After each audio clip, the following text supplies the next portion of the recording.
নোয়াখালীতে কৃষক দলের প্রতিষ্ঠা বার্ষিকী উপলক্ষে বর্ণাঢ্য শোভাযাত্রা।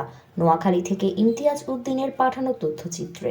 নোয়াখালীর বেগমগঞ্জ উপজেলার চৌমোহনীতে বাংলাদেশ জাতীয়তাবাদী কৃষক দলের ৪৪তম প্রতিষ্ঠা বার্ষিকী উপলক্ষে বর্ণাঢ্য শোভাযাত্রা অনুষ্ঠিত হয়েছে।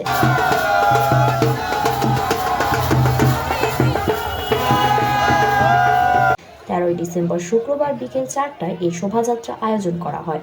শোভাযাত্রার নেতৃত্ব দেন কেন্দ্রীয় কৃষক দলের যুগ্ম সাধারণ সম্পাদক ও নোয়াখালী জেলা বিএনপির উপদেষ্টা শাহ আবদুল্লাহ আল বাকি। এছাড়া চৌমোহনী পৌর কৃষক দলের নেতা কামাল হোসেন সহ অন্যান্য নেতৃবৃন্দ উপস্থিত ছিলেন। উৎসব মুখর পরিবেশে ডাকঢোল বাজিয়ে এবং স্লোগানে চৌমোহনীর রাজপথ মুখরিত হয়ে ওঠে। শোভাযাত্রায় দলীয় নেতাকর্মীদের বিপুল অংশগ্রহণে প্রাণবন্ত হয়ে ওঠে পুরো আয়োজন।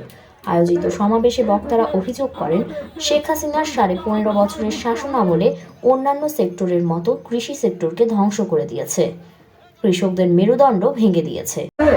এই থেকে আমাদেরকে পরিষ্কার ভাষায় বুঝতে হবে, দেশে শেখ হাসিনা পালিয়েছে ঠিকই, কিন্তু তার দোষরেরা এখনো রয়েছে।